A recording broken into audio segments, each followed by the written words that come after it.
Hello dear student, आप सभी का स्वागत है मेरे यूट्यूब चैनल पर। तो दोस्तों आज की क्लास होने वाली हमारी हिस्ट्री का और आज हम पढ़ेंगे 7th चैप्टर एक साम्राज्य की राजधानी विजयनगर। दोस्तों ये वीडियो वन शॉट होने वाली है और इस वीडियो में सभी इंपॉर्टेंट टॉपिक और क्वेश्चंस को कवर किया गया है जो कि आपके एग्जाम के पॉइंट ऑफ व्यू से इंपॉर्टेंट है दोस्तों।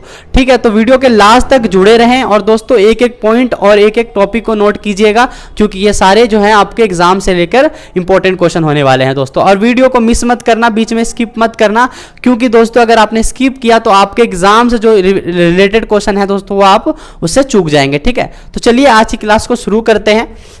और दोस्तों मेरा मकसद आपको रहता ही है कि आपके एग्जाम में 90+ कराना है। वीडियो बैक टू बैक आ ही रही है। ठीक है, तो चलिए आज का पहला टॉपिक हम शुरू करते हैं।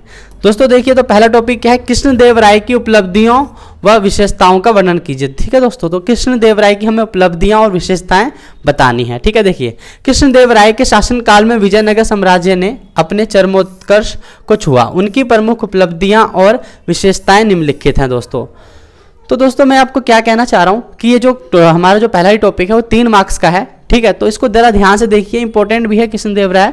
ठीक है, तो इसलिए इस क्वेश्चन को ध्यान से पढ़ो। ठीक है, देखिए पहला क्या है, क्षेत्रीय विस्तार। 1512 में तुंगभद्रा और कृष्ण नदी के बीच के क्षेत्र को, कहाँ के दोस्तों, तुंगभद्रा और कृष्ण नदी के बीच के क्षेत्रों को जीत लिया और 1514 में उड़ीसा के शासकों को 1514 में उड़ीसा के शासकों को हराया और 1520 में बीजापुर के सुल्तानों को पराजित किया। तो दोस्तों ये इसकी उपलब्धियां हैं कि इसने इतने युद्ध लड़े और इसने जीता। ठीक है, कृष्णदेवराय ने। सेकंड पॉइंट है हमारा मंदिर निर्माण। उन्होंने हजार राम मंदिर, विट्ठल मंदिर, कमल महल, विरूपक्ष मंदिर आदि का निर्माण करवाया। ठीक है, अगला पॉइंट है नगरपुर की स्थापना। देखिए कृष्णदेवराय ने अपनी माता के नाम पर एक नगर की स्थापना करी थी, इसका नाम है नगरपुरम नामक उपनगर की स्थापना की। ठीक है, आगे देखिए प्रशासन और सामरिक सुधार। देखिए उन्होंने नहरों और तालाबों का निर्माण किया, सेना को सशक्त किया और अपने साम्राज्य पर नियंत्रण बनाए रखा। तो दोस्तों ये कुछ निम्नलिखित जो थे कृष्णदेवराय की उपलब्धियां थी। ठीक है, इसको नोट कीजिए, ये जो टॉपिक है इंपॉर्टेंट है आपके लिए। ठीक है,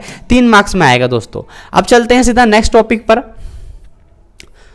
नेक्स्ट टॉपिक है दोस्तों हमारा विजयनगर साम्राज्य के पतन के कारणों का वर्णन करना है। किसका दोस्तों, विजयनगर साम्राज्य के पतन के कारणों का वर्णन करना है। दोस्तों मैं पहले कह रहा हूं वीडियो को लास्ट तक देखना है, छोड़ना नहीं है। अगर छोड़ोगे तो इंपॉर्टेंट जो क्वेश्चन टॉपिक है मिस कर दोगे। ठीक है, तो वीडियो के लास्ट तक बने रहो। ठीक है, अब देखिए दोस्तों पहला ही हमारा पॉइंट जो है क्या है, पहला ही जो हमारा पॉइंट है क्या है, विजयनगर साम्राज्य के पतन के कारण का अयोग्य शासक। ठीक है, अब विजयनगर के पतन के पीछे क्या कारण था दोस्तों, पहला है अयोग्य शासक या बोलो निरंकुश शासक। देखिए कृष्णदेवराय की मृत्यु के बाद जो भी शासक बने वह अयोग्य थे और प्रशासनिक संकट का सामना किया।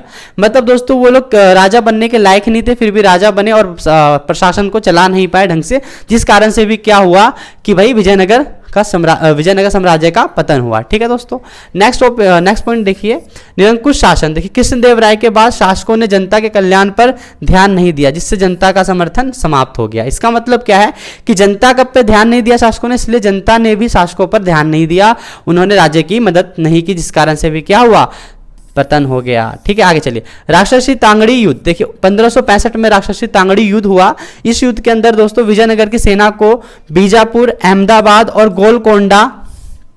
गोलकोंडा की संयुक्त सेनाओं से हार का सामना करना पड़ा, जिसमें साम्राज्य का पतन हो गया। मतलब दोस्तों देखिए विजयनगर साम्राज्य को संयुक्त राज्यों की सेनाओं का सामना करना पड़ा, जिसमें कौन कौन सी थी, बीजापुर, अहमदाबाद, गोलकुंडा, इन सबकी सेनाएं एक साथ आई और विजयनगर पर आक्रमण कर दिया, जिसके कारण क्या हुआ, विजयनगर दबाव महसूस करी और हार गई। ठीक है, तो यही था। अगला पॉइंट हमारा लूटपाट और विध्वंस। देखो लूटपाट क्या, इन्हीं जिन्होंने इन्हें हराया विजयनगर में, वही लोगों ने क्या करा, विजयनगर साम्राज्य का लूटपाट, मतलब वहां पे सारे संसाधन वगैरह लूट लिए। ठीक है, देखिए विजयी सेनाओं ने विजयनगर पर आक्रमण किया और शहर पूरी तरह से उजड़ गया। ठीक है दोस्तों, तो ये टॉपिक था विजयनगर साम्राज्य के पतन किन कारणों से हुए। तो ठीक है, पहला पॉइंट है अयोग्य शासक, निरंकुश शासक, राक्षसी तांगड़ी युद्ध और लूटपाट और विध्वंस, ये सारी चीजें हो गई दोस्तों। ठीक है, चलिए अपने नेक्स्ट टॉपिक पे चलते हैं। देखिए नेक्स्ट टॉपिक है हमारा विजयनगर साम्राज्य की अमर नायक प्रणाली का वर्णन करना है दोस्तों। किसका करना है? विजयनगर साम्राज्य में अमर नायक प्रणाली का वर्णन करना है। देखिए, तो विजयनगर साम्राज्य में अमर नायक प्रणाली एक प्रमुख प्रशासनिक संरचना थी। प्रमुख प्रशासनिक संरचना क्या है? जैसे कि मान लो एक राजा है, उसका प्रजा जो है यानी राज्य जो है उसको चलाने की जो इकाई होती है, इसी में उसी को हम कहते हैं प्रमुख प्रशासनिक संरचना। ठीक है, तो अब देखिए पहली पॉइंट है न्यायिक प्रणाली। देखिए, न्यायिक प्रणाली में न्यायिक यानी सैनिक कमांडर राज्य के क्षेत्रों का प्रशासन करते थे, मतलब राज्यों के क्षेत्रों पर ये लोग प्रशासन करते थे, राज करते थे और भू राजस्व वसूल करते थे। वह अपने क्षेत्रों में कृषि, शिल्प और व्यापार से राजस्व इकट्ठा करते थे। मतलब इन नायक का क्या काम था दोस्तों? कर वसूली करना अपने क्षेत्रों में। किन वर्गों से?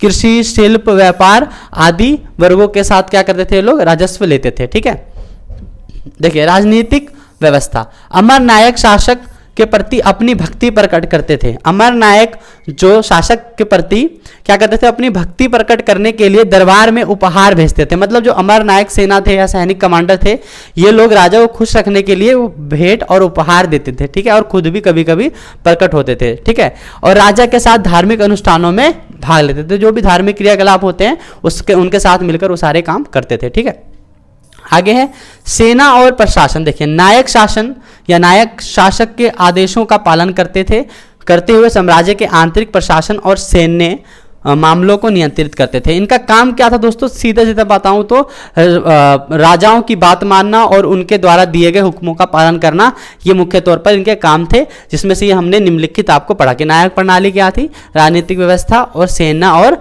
प्रशासन। ठीक है दोस्तों, तो ये भी जो क्वेश्चन होगा ज़्यादातर 3 मार्क्स का, इसलिए ऐसे है। ठीक है, चलिए नेक्स्ट टॉपिक पर चलते हैं। देखिए दोस्तों, नेक्स्ट टॉपिक क्या हमारा? महानवी डिब्बा क्या था और इसके अनुष्ठान के महत्व बताइए। दोस्तों, महानवी डिब्बा क्या था? दोस्तों, जो आप देखते हो नवमी अष्टमी जो पूछते हो दशहरा से पहले जो आता है दोस्तों, वही था नॉर्मली, जिसे हम दुर्गा पूजा, ठीक है, और कई जगहों पर अलग अलग नामों से जानते हैं। तो जरा ध्यान देंगे इस क्वेश्चन पे। ठीक है, ये क्वेश्चन दोस्तों थोड़ा सा इंपॉर्टेंट है। महानवी डिब्बा वाला क्वेश्चन दोस्तों पेपर में आ ही जाता है, तो इसको जरा ध्यान से देखेंगे। ठीक है, तो ध्यान दीजिए, महानवी डिब्बा क्या था और इसके अनुष्ठान के महत्व बताइए। देखिए, महानवी डिब्बा एक विशाल काय मंच था, विशाल मंच। ठीक है, आगे जो लगभग 11,000 वर्ग फीट के क्षेत्र में फैला हुआ था और 40 फीट ऊंचा था। यह लकड़ी की संरचनाओं से बना था जिन पर खूबसूरत नक्काशी की जाती है। दोस्तों, अगर आपके भी घर के आसपास अगर रामायण होती होगी तो वहाँ पर देखते हो किस तरीके से साज सजावट करते हैं, टेंट वगैरह लगाते हैं, तो वही चीज़ है जो कि ये क्या है 11,000 वर्ग फीट क्षेत्र में फैला हुआ था और 40 फीट जो था इसकी दोस्तों ऊंचा था। और ये किससे बनती है? लकड़ियों से। आप देखते हैं बांस की जो लकड़ियों से बनाते हैं वही चीज़ है। ठीक है, अब जरा ध्यान दीजिए स्थान और त्योहार का उद्देश्य। ठीक है, देखिए ध्यान दीजिए, महानवी डिब्बा सबसे ऊंचे स्थान पर स्थित था। इसका उपयोग सितंबर या अक्टूबर में मनाए जाने वाले 10 दिवसीय हिंदू त्योहार के लिए किया जाता था। इस त्योहार को उत्तर भारत में दशहरा, बंगाल में दुर्गा पूजा और अन्य क्षेत्रों में नवरात्र या महानवमी कहा जाता है। ठीक है, महानवमी का अर्थ है महानवम दिवस। ठीक है दोस्तों, तो यहाँ पे क्या समझ, स्थान और त्योहार का उद्देश्य क्या है दोस्तों? इसका उपयोग सितंबर अक्टूबर में मनाए जाने वाले 10 दिवसीय हिंदू त्योहार के लिए किया जाता था, जिसे उत्तर भारत में से दशहरा कहा जाता था, बंगाल में दुर्गा पूजा कहा जाता था। ठीक है, और अन्य क्षेत्रों में से नवरात्रि या फिर महानवमी कहा जाता था। महानवमी का नाम मतलब क्या होता है? महान नवा दिवस। ठीक है, चलिए नेक्स्ट पॉइंट पे चलते हैं। देखिए ध्यान दीजिए, धार्मिक अनुष्ठान। इस अवसर पर मूर्ति पूजा, इस अवसर में मतलब जो दशहरा या जो ये हमारा महानवमी होता है, इस अवसर पर क्या करते हैं? मूर्ति पूजा होती है, अश्व पूजा होती है, भैंसों और अन्य जानवरों की बलि दी जाती थी। ठीक है, और नृत्य, कुश्ती और सजे हुए घोड़े, हाथियों, रथ और सैनिकों की शोभा यात्रा आयोजित की जाती थी। शोभा यात्रा जैसे कि दोस्तों गलियों में अभी भी आप देखते होंगे, रोडों पर जो यात्रा निकलते हैं, गाने बजते हुए जाते हैं, रथ निकलते हैं, गाड़ियाँ निकलती हैं। ठीक है दोस्तों, तो वही चीज़ है इसके अंदर कि धार्मिक अनुष्ठान होते थे, मूर्ति पूजा, अश्व पूजा, भैंसों की और बकरियों की जो बलि चढ़ाई जाती है, अन्य जानवरों की वो। ठीक है, इसमें अनेक प्रकार के मनोरंजन भी होते हैं, नृत्य, कुश्ती। ठीक है दोस्तों, अब चलते हैं नेक्स्ट पॉइंट पे। देखिए नेक्स्ट पॉइंट क्या है? राजकीय गतिविधियों और प्रतीकात्मकता। देखिए, राजा को अधीन नायकों और राजाओं से उपहार प्राप्त होते थे। ठीक है, देखिए इस समय में क्या होते थे, राजा को अधीन नायकों और राजाओं से उपहार प्राप्त होते थे। राजा अपनी और अधीनस्थ राजाओं की सेनाओं का निरीक्षण करता था। यह अनुष्ठान राजा की शक्ति और साम्राज्य के प्रतीक के रूप में देखा जाता था। ठीक है दोस्तों, तो यहाँ पे आप क्या समझ रहे हो इस क्वेश्चन में कि महानवमी डिब्बा क्या था। ये दोस्तों एक धार्मिक अनुष्ठान महामंच था, जिसके अंदर क्या था, ये जो 10 दिन का दिवसीय त्यौहार होता है इसको मनाया जाता था। इसके अंदर कई सारी चीज़ें होती थी। ठीक है, जो पूजा वगैरह होते थे, नायक लोग आते थे, राजा को उपहार वगैरह देते थे। ठीक है दोस्तों, तो इस पॉइंट को भी आप नोट करो और इंपॉर्टेंट है दोस्तों। ठीक है, छोड़ना नहीं है और लास्ट तक वीडियो को देखना है। और वीडियो पसंद आ रही दोस्तों लाइक भी करना है, कमेंट भी करना है, जाना नहीं है बिना लाइक कमेंट के। ठीक है, चलिए नेक्स्ट टॉपिक पे चलते हैं अपने। देखिए नेक्स्ट टॉपिक है, अब्दुल रज़ाक ने विजयनगर साम्राज्य की किलेबंदी के बारे में क्या बोला। क्या बोला दोस्तों मैंने आपसे कि अब्दुल रज़ाक ने विजयनगर साम्राज्य की किलेबंदी के बारे में क्या बोला। दोस्तों ये जो इंपॉर्टेंट टॉपिक है, बहुत ज़्यादा इंपॉर्टेंट टॉपिक है दोस्तों, इसको नोट करेंगे। इंपॉर्टेंट मोस्ट इंपॉर्टेंट टॉपिक है अब्दुल रज़ाक वाला। ठीक है, तो इस पर ध्यान देंगे। ठीक है, देखिए 15वीं शताब्दी में विजयनगर साम्राज्य की किलेबंदी। ठीक है दोस्तों, इसके लाभ भी पढ़ेंगे, इसके हानि भी पढ़ेंगे। ठीक है, तो पहले किलेबंदी के बारे में जानते हैं। अब्दुल रज़ाक की प्रतिक्रिया, किलेबंदी को देखकर अब्दुल रज़ाक ने कैसा अपना प्रतिक्रिया किया ये बताना है, जरा ध्यान दीजिए। अब्दुल रज़ाक को विजयनगर के शासक द्वारा विजयनगर में भेजा गया था। वह विजयनगर साम्राज्य की किलेबंदी और दुर्गों की 7 पंक्तियां से अत्यधिक प्रभावित हुआ। मतलब जो विजयनगर साम्राज्य था उसको चारों तरफ से घेरा गया था और ऐसे 7 पंक्तियां बनाई गई थी। जरा ध्यान देंगे विजयनगर की किलेबंदी की विशेषताएं। अगले पॉइंट में विजयनगर किलेबंदी की विशेषता देखिए। किलेबंदी में ना केवल शहर बल्कि कृषि योग्य भूमि और जंगल भी शामिल था। देखिए इसमें सब चीज को किलेबंद किया गया था, शहर, कृषि और जंगलों को भी। ठीक है, आगे थे सबसे बाहरी दीवार शहर के चारों ओर थी और यह पहाड़ियों को आपस में जोड़ती थी, जिससे क्या रहता था, सुरक्षा और ज़्यादा मजबूत हो जाती थी। आगे देखिए किलेबंदी निर्माण तकनीक। देखिए किलेबंदी में उपयोग किए गए पत्थर फनाकार होते थे। फनाकार मतलब इस तरीके दोस्तों, जो कि आप देखोगे नोकीले फनाकार थे, जिससे वह एक स्थान पर टिके रहते थे। दीवारों के अंदर का भाग मिट्टी और मलबे के मिश्रण से भरा हुआ था।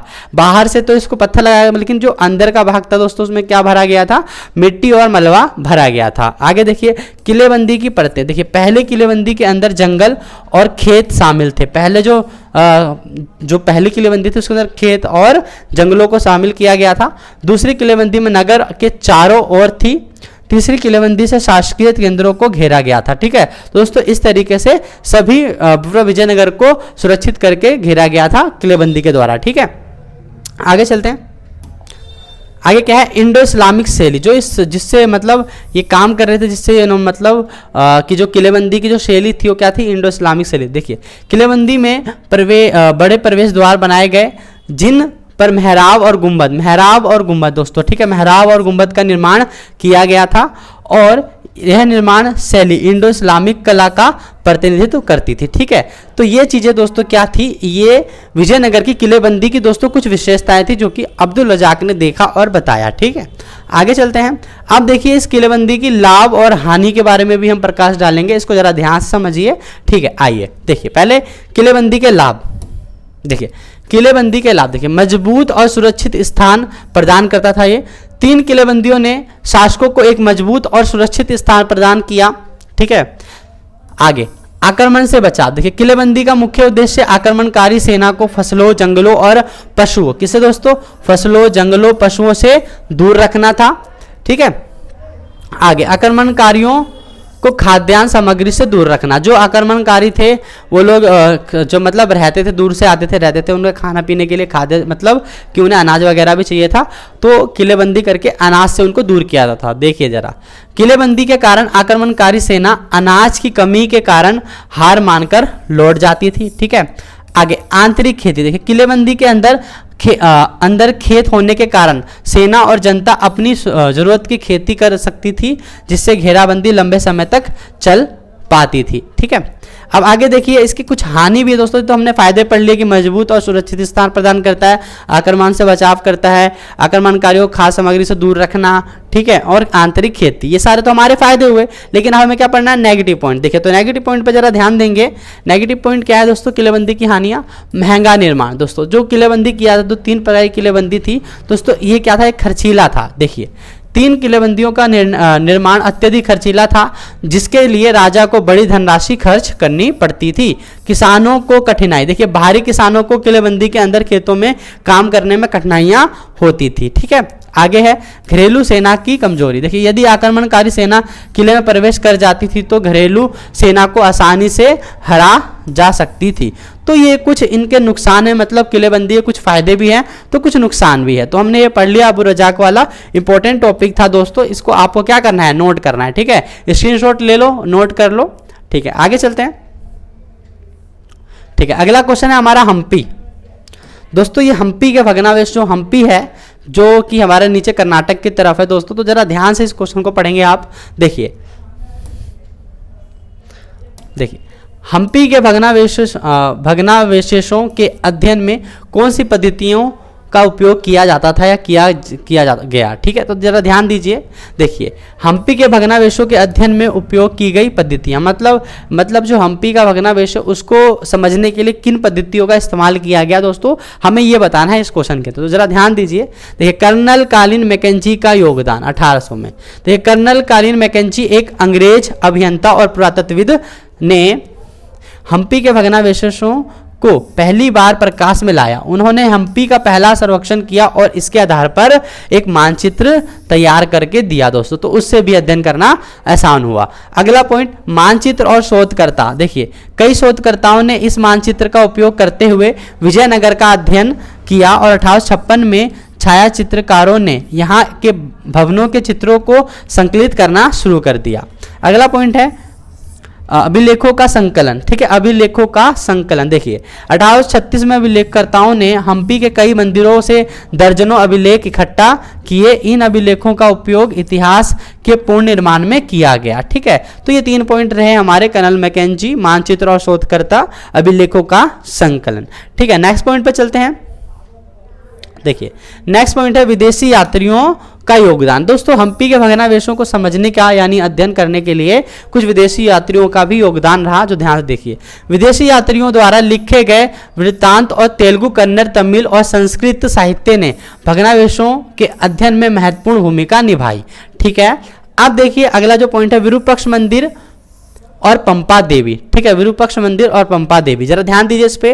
विरूपाक्ष मंदिर के पुरोहितों ने विरूपाक्ष और पंपा देवी के मंदिरों की जानकारी दी। पंपा देवी विजयनगर की मातृ देवी थी और उनके नाम पर इस स्थान का नाम हम्पी पड़ा। विरूपाक्ष और पंपा देवी के विवाह समारोह का आज भी मंदिरों में उत्सव मनाया जाता है। इन जानकारियों के आधार पर इतिहासकारों ने हम्पी में खोजबीन शुरू कर दी। ठीक है दोस्तों, तो ये था विरूपाक्ष मंदिर और पंपा देवी की कहानी। ठीक है, अब जरा इस क्वेश्चन पे ध्यान देंगे शुरू से। तो दोस्तों क्या है कि हम्पी के भग्नावशेषों के अध्ययन में कौन सी पद्धतियां उपयोग की जाती है। तो दोस्तों ये निम्नलिखित पद्धतियां जिसका उपयोग किया गया और हम्पी की जानकारी को प्राप्त किया। ठीक है, आगे चलते हैं नेक्स्ट टॉपिक पे। विजयनगर के शाही केंद्रों का वर्णन कीजिए। दोस्तों विजयनगर के शाही केंद्रों के बारे में बताना, जरा ध्यान से देखेंगे। ठीक है, अब देखिए पहला है स्थान और संरचना। देखिए स्थान और संरचना, शाही केंद्र। दोस्तों एक मिनट, देखिए स्थान और संरचना। शाही केंद्र दक्षिण पश्चिम भारत में स्थित था। कहां पे दोस्तों, दक्षिण और पश्चिम। दक्षिण मतलब जो ये नीचे की तरफ का जो है ना, दक्षिण और पश्चिम कहां पड़ेगा दोस्तों, यहां पर। ठीक है, इधर तो गुजरात पड़ गया और इधर की तरफ वो बढ़ गया। ठीक है, तो यहाँ की तरफ दक्षिण और पश्चिम में था। ठीक है, अब चलो आगे की तरफ चलते हैं। भारत में स्थित था। इसमें भव्य महल, सुंदर आवास, बाग बगीचे और झीलें बनाई गई थी। क्या क्या दोस्तों, भव्य महल, सुंदर आवास, बाग बगीचे, ये सारी चीजें जो है बनाई गई थी। आगे क्या है, मंदिर और धार्मिक जुड़ाव। ठीक है, मंदिर और धार्मिक जुड़ाव। देखो शाही केंद्रों में 60 से अधिक मंदिर थे। राजा महाराजा खुद को देवी देवताओं से जोड़कर देखते थे। इससे पहले वाले चैप्टर में हमने पढ़ा था ना किस तरीके से, मतलब इससे भी पहले 5वें चैप्टर में या 4थे चैप्टर में शायद पढ़ा था कि कैसे देवी देवताओं के साथ राजा महाराज जो है अपने आप को जोड़कर देखते थे। ठीक है, देखिए प्रस्तुत करते थे और भगवान का प्रतिनिधि मानते थे, अपने आप को भगवान का प्रतिनिधि मानते थे और इस कारण मंदिर निर्माण पर विशेष ध्यान दिया गया। ठीक है, अगला है महल और संरचना। देखो शाही केंद्रों में लगभग 30 संरचनाओं को महल के रूप में पहचाना गया और इन विशाल संरचनाओं का उपयोग धार्मिक कार्यों के लिए नहीं किया जाता था, मतलब राजा महाराजा लोग यहाँ पे रहते होंगे। ठीक है, तो यहाँ पे क्या दोस्तों, विजयनगर के शाही केंद्रों का, जिसमें कई सारे भवन बनाए, भव्य महल बनाए गए, सुंदर आवास, बगीचे और झीलें बनाई गई थी। ठीक है दोस्तों, अब क्या मंदिरों और धार्मिक जुड़ाव कि राजा महाराजा अपने आप को देवी देवताओं से जोड़ के रखते थे, इसलिए इतने सारे मंदिरों का वहाँ पर निर्माण कराया गया था। आगे महल और संरचनाएं, 30 संरचनाएं ऐसी थी जो कि महल थी जिन्हें धार्मिक कामों के लिए यूज नहीं किया जाता था। ठीक है, आगे चलो, तो अगला है कमल महल। तो दोस्तों देखिए, कमल महल भी एक शाही केंद्र था, जिसको सुंदर भवन कमल महल था। ठीक है, मतलब जो सबसे ज्यादा सुंदर महल था ना दोस्तों विजयनगर साम्राज्य में, वो कमल महल था। शाही केंद्रों को राजकीय केंद्र भी कहा जाता था। ठीक है, और यहाँ पर राजाओं का शासन होता था। ठीक है दोस्तों, तो ये था हमारा शाही केंद्रों का वर्णन। ठीक है, अब चलते हैं नेक्स्ट टॉपिक पे। देखिए नेक्स्ट टॉपिक क्या है, कलिन मैकेंजी कौन थे। देखिए कलिन मैकेंजी कौन थे, आपको पता है मानचित्रकार थे। ठीक है, इन्होंने मानचित्र बनाया था हम्पी का। देखिए डॉक्टर कर्नल कलिन मैकेंजी का जन्म 1774 में हुआ था। वह एक अभियंता, सर्वेक्षण और मानचित्रकार थे। ठीक है, उन्हें भारत का पहला सर्वेयर जनरल बनाया गया था और वह अपनी मृत्यु तक इसी पद पर रहे। तो दोस्तों कौन थे ये, तो ये एक अभियंता, सर्वेक्षण और मानचित्रकार थे और ये अपनी मृत्यु तक यहाँ के सर्वेयर जनरल बने रहे। ठीक है, तो कर्नल कलिन मैकेंजी, जन्म इनका 1754 में हुआ। ठीक है, आगे चलते हैं दोस्तों अगले टॉपिक पे। तो अगला टॉपिक क्या है, गोपुरम। गोपुरम और मंडप किसे कहते हैं, गोपुरम और मंडप किसे कहते हैं, जरा ध्यान दीजिए। तो गोपुरम यह मंदिर के प्रवेश द्वार की संरचना होती थी जो दूर से मंदिरों का एहसास दिलाती थी। यह राजा की शक्ति का प्रतीक था। दोस्तों तो क्या बोला मैंने, जो गोपुरम था ये एक प्रवेश द्वार होता था। ठीक है, जो दूर से मंदिर का एहसास दिलाती थी और यह राजा की शक्ति का प्रतीक होती थी। क्या होती थी, राजा की शक्ति का प्रतीक होती थी। ठीक है, अब देखिए मंडप, यह स्तंभों वाले गलियारे होते थे जो मंदिर के प्रवेश द्वार के पास होता था। इसमें नक्काशी और मूर्तियां होती थी जो देवी देवताओं और प्राकृतिक दृश्य को दर्शाती थी। तो दोस्तों ये था आपका गोपुरम और मंडप। इसी के साथ हमारा जो ये चैप्टर है 7 चैप्टर दोस्तों खत्म होता है। इससे बाहर कोई भी टॉपिक या कोई भी क्वेश्चन नहीं आएगा।